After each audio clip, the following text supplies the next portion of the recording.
Você está ouvindo Em Signo, um podcast que procura sentidos e significados na arte de ensinar algo a alguém. Uma produção de Pedro Bittencourt.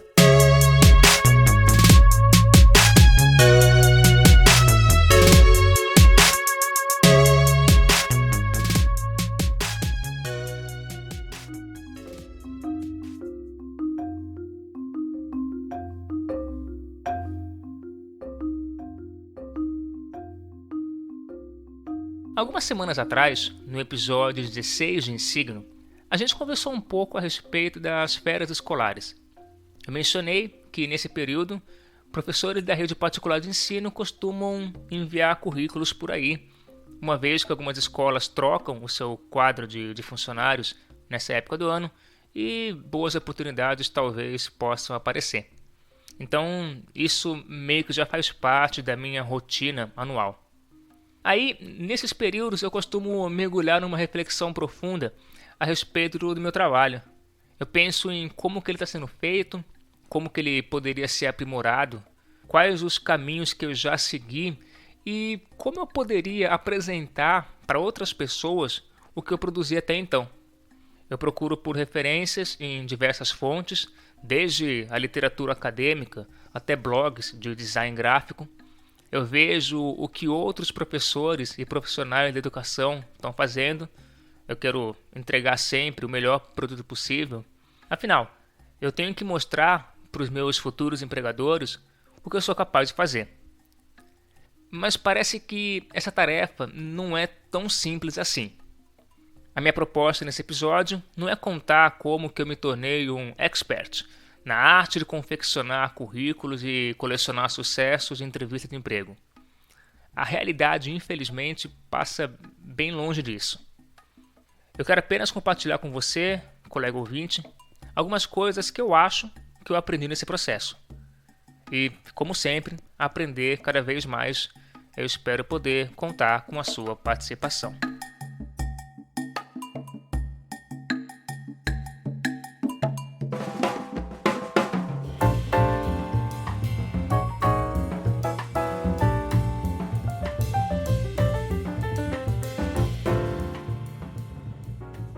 Quando eu comecei a procurar emprego de professor, lá no começo dos meus anos 20, eu me deparei com o clássico problema, a elaboração do meu primeiro currículo. A internet nessa época já era enorme, mas ainda era feita de muito mato. Então as minhas principais referências eram, obviamente, os modelos que acompanhavam o Microsoft Word. É bem provável que eu tenha optado por um modelo sóbrio e elegante, seja lá o que isso quer dizer. Escolhido o layout do documento, a grande pergunta que surgia logo em sequência era: o que eu devo escrever nessas 2 páginas? Após alguns minutos, olhando de forma estática para o monitor, eu logo passava a me questionar se pegaria muito mal usar uma fonte Arial 36 pontos para ocupar um pouco mais de espaço. No final das contas, tão inexperiente quanto um labrador num laboratório de ciências, não tinha muito o que ser escrito. O dilema do marinheiro de primeira viagem. Eu precisava lidar com aquela situação utilizando as melhores e talvez únicas ferramentas disponíveis. Vamos fazer um pequeno tour com os tópicos que são geralmente recomendados em qualquer manual de redação e verificar como que eu me saía. Vamos lá. Dados pessoais. Beleza, isso aí eu sei. Boa, Pedrão. Acho que vai ser moleza esse negócio de criar meu currículo, hein? Eu vou até aproveitar esse momento aqui para colocar umas imagens bonitinhas aqui na página e escolher uma tipografia bem estilosa. Quase sem perceber, 45 minutos se passaram. Tá, objetivos, trabalhar, é isso que eu escrevo aqui? Atenção, empresa contratante, meu objetivo é trabalhar aqui, dedicar algumas horas da minha vida e em troca vocês me dão algum dinheiro que tem aí no caixa. Aliás, eu estou me candidatando para um emprego numa escola, né? Então, meu objetivo deve ser dar aulas. fica feio escrever assim. Vamos trocar por ministrar aulas, porque parece mais bonito. Vamos lá. Formação. Eu terminei o ensino médio, eu estou na faculdade e espero terminar a faculdade também. Experiência profissional. Nops, nenhuma, nadinha. Nem vender brigadeiro para pagar as minhas aulas de tênis eu fiz. Mas eu compenso com boa vontade, comprometimento e muita energia para trabalhar. Acho que eu mandei bem nessa aí, hein? Participações em eventos. Eu assisti a alguns seminários na faculdade. Será que serve? Eu não lembro direito do que foi dito, mas sempre tinha um palestrinha na plateia, um louco de palestra, que queria parecer mais do que o próprio palestrante, e aí eu ia embora mais cedo. Eu devo ter alguns certificados por aí. Me dá só um minutinho para encontrar. Deve estar em alguma pasta por aqui.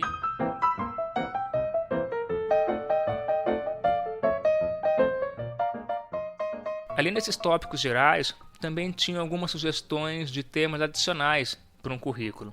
Por exemplo, vamos ver como que eu tratava das minhas qualificações. Inglês intermediário. Na verdade, ele sempre foi básico, mas ninguém fala que tem inglês básico, a não ser quando essa pessoa não tem inglês nenhum. Ampla capacidade de relacionamento, trabalho em equipe e rápido aprendizado. Essa aí eu peguei diretamente do Túnel do Tempo, num dos currículos mais antigos que eu consegui ter acesso aqui no meu computador.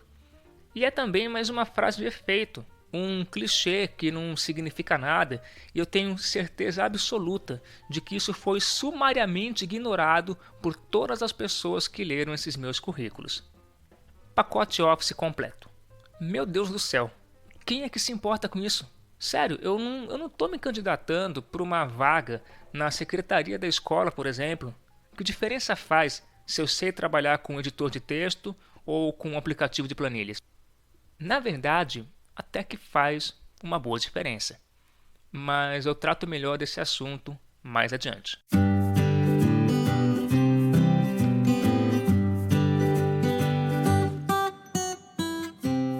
A revista Nova Escola publicou em novembro de 2011 uma edição especial intitulada Guia do Professor Iniciante. 198 respostas para as maiores dúvidas e inseguranças de quem vai começar a lecionar. Ainda hoje em dia eu gosto de dar uma lida, uma vez ou outra, só para relembrar de algumas ideias.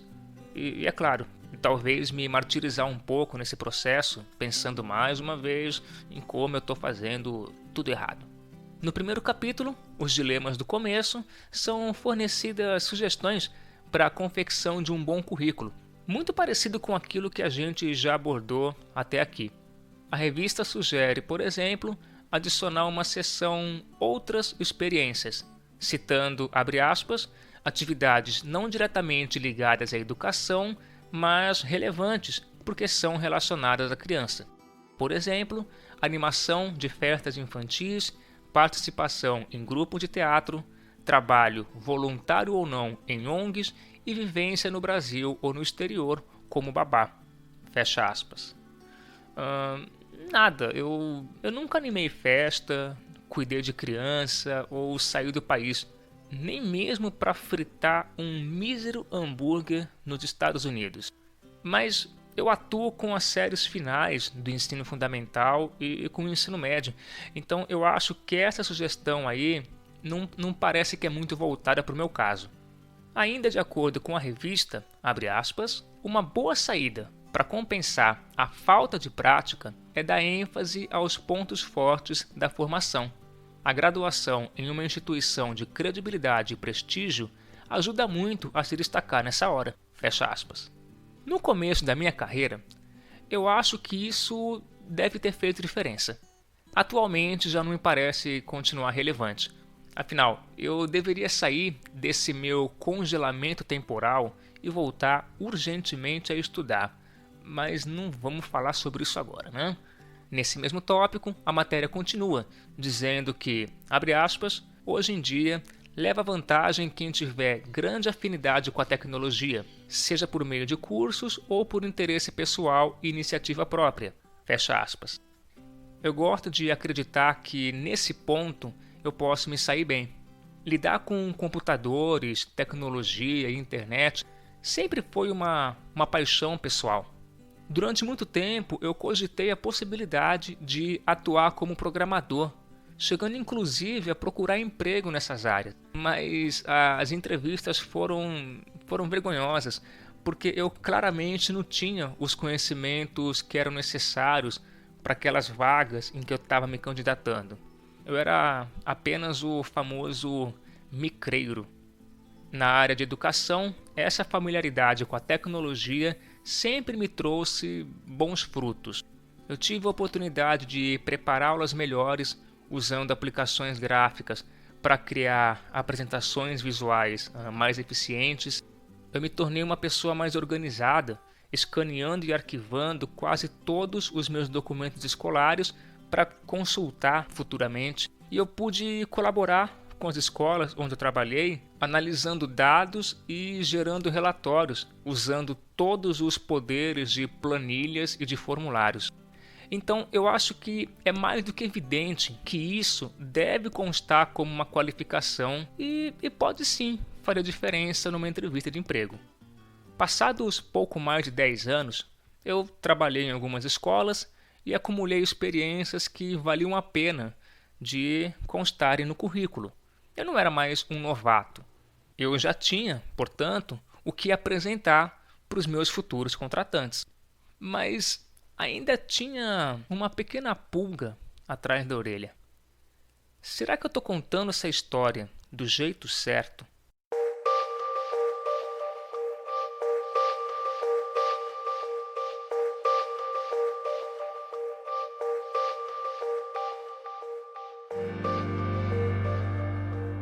Recentemente, eu passei a utilizar com os meus alunos portfólios de trabalho como instrumentos de avaliação e de aprendizagem escolar. Sendo muito honesto, esse processo ainda está em construção, porque eu mesmo até então nunca tinha pensado a respeito dos meus próprios portfólios. Os meus alunos, num entendimento meio torto da proposta, talvez porque eu propus a coisa de um jeito meio torto, eles fazem aquilo que parece ser o caminho mais óbvio. Procuram nas suas mochilas, armários, nos seus quartos por papelada da minha disciplina, colocam dentro de uma pasta ou de um envelope e entregam para mim. Não era essa a ideia, mas um dia a gente, quem sabe, chega lá.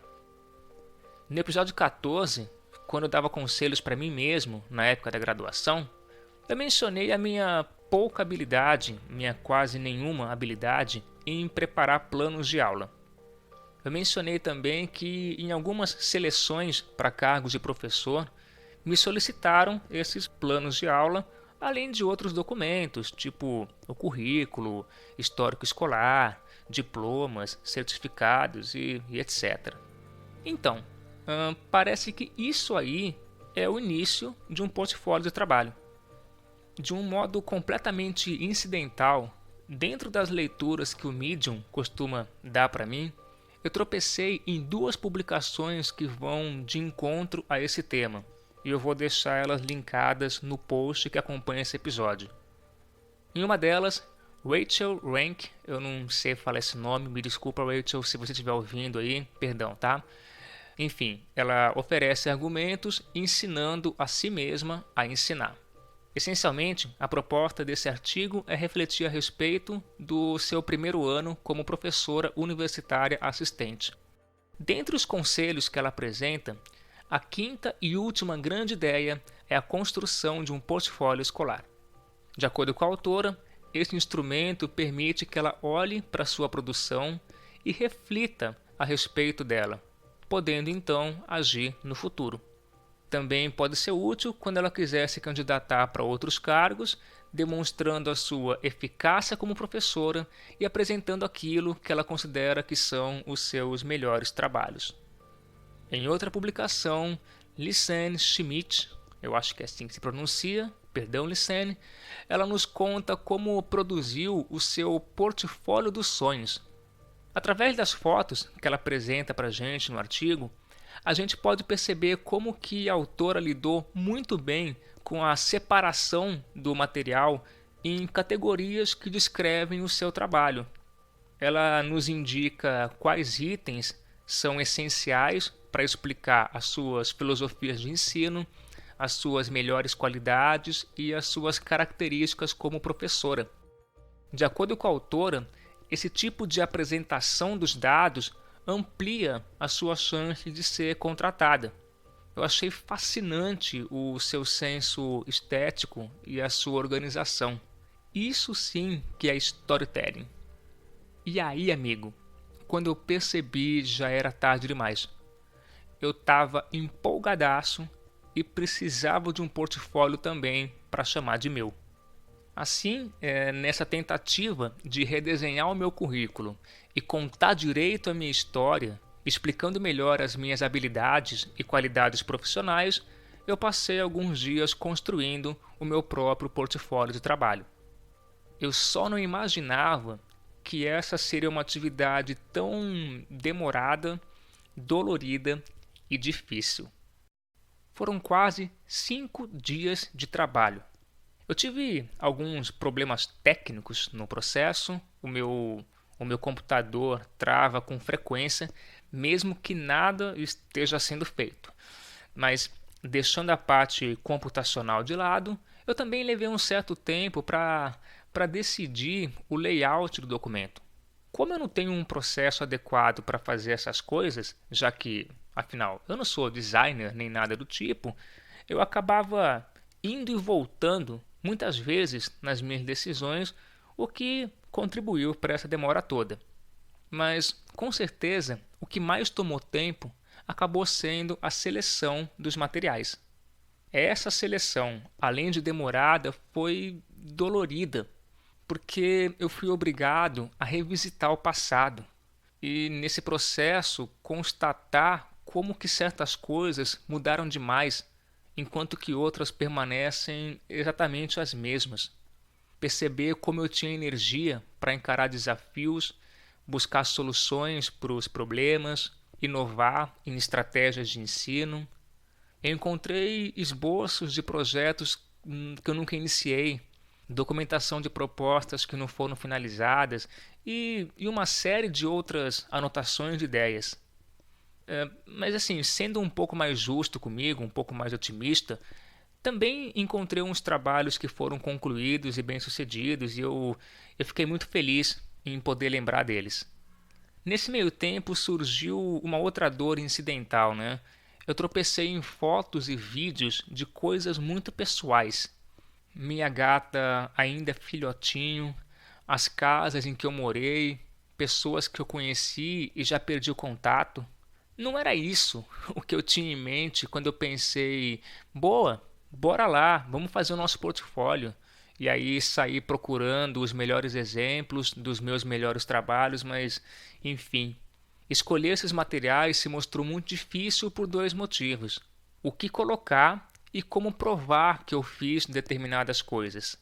Por um lado, tinha a dificuldade de optar entre esse ou aquele item, saber selecionar dentre uma série de trabalhos, pesquisas, provas, relatórios, etc., selecionar aqueles que melhor descreveriam a minha filosofia de ensino, o jeito que eu gosto de trabalhar. Por outro, uma coisa que se mostrou muito frustrante e inesperada. Eu não tenho registro de um monte de coisa que eu já fiz.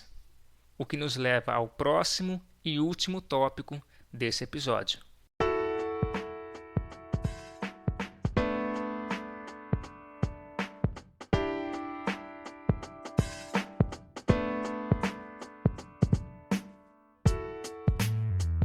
No mesmo episódio em que eu me proponho a viajar para o passado e dar conselhos ao meu eu graduando, confere lá o episódio 14 de Insigno, eu menciono aquilo que eu chamo de necessidades de registro.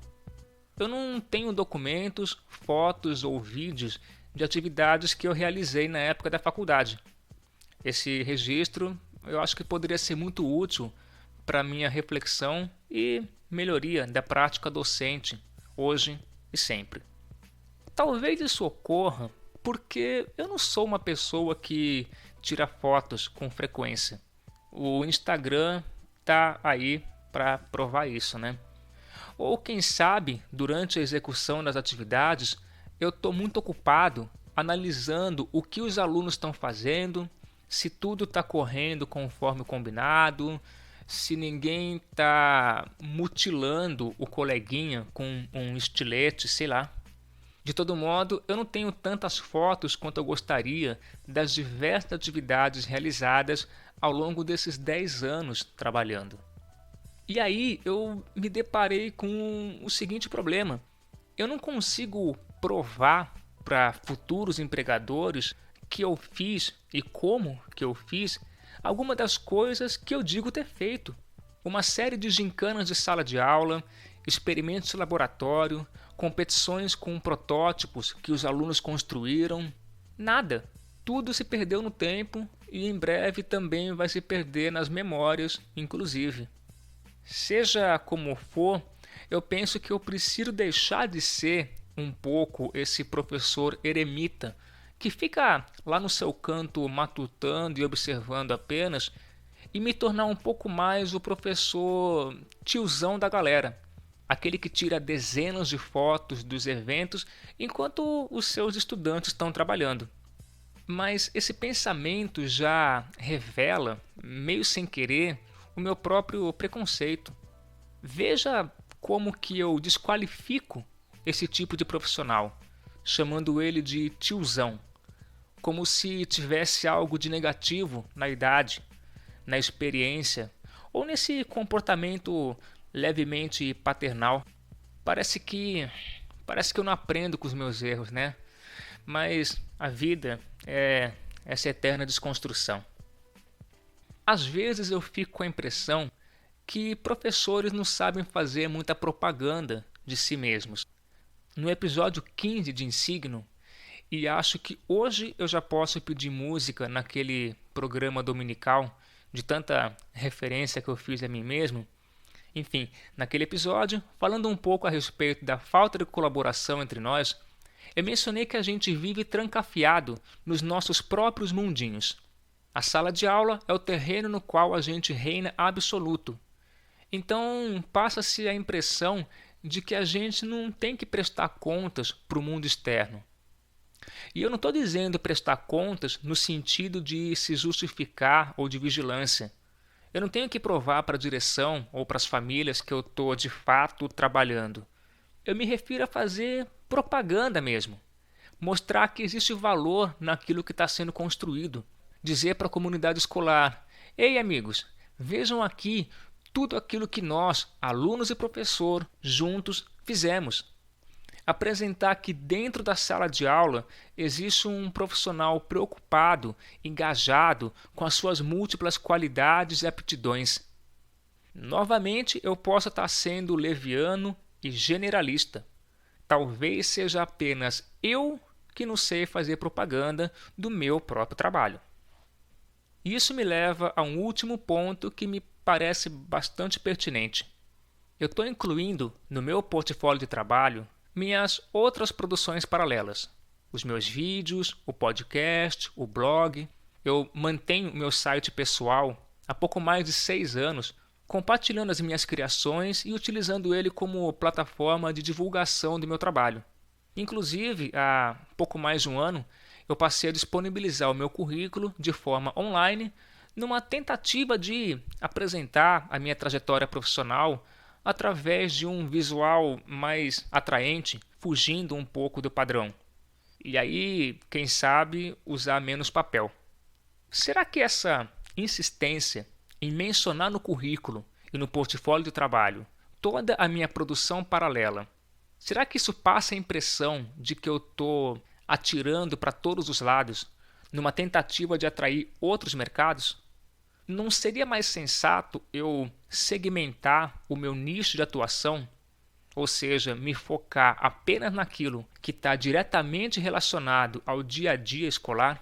Ou será que essa produção, na verdade, mostra a minha versatilidade, uma característica que eu acho que é desejada em qualquer profissão? Mas essa conversa aí, quem sabe a gente possa ter em um outro episódio.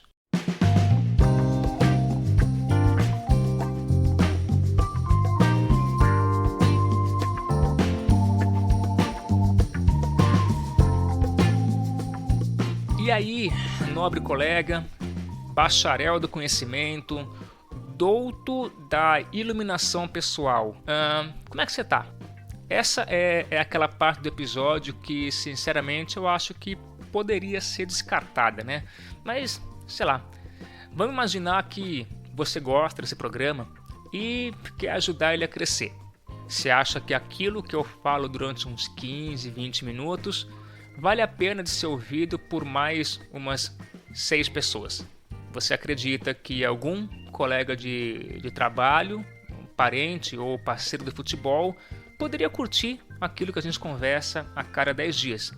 Então, faz o seguinte, pega o celular da pessoinha, instala um app de podcast ou usa o Spotify mesmo e mostra o Insigno para ela.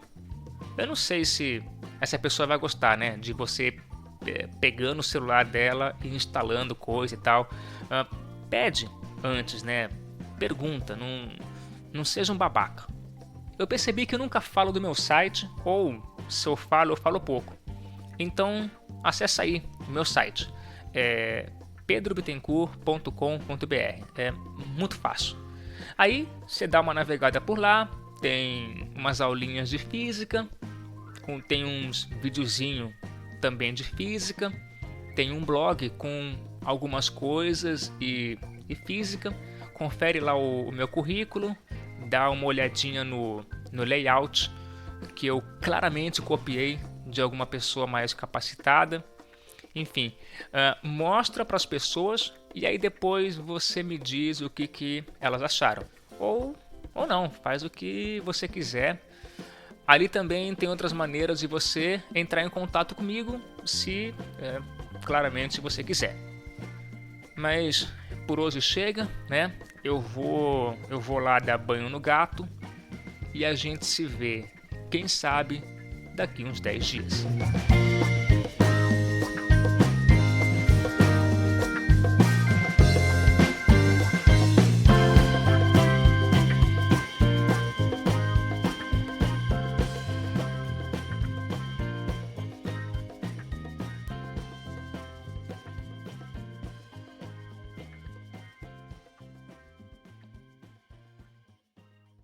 Valeu! Aui!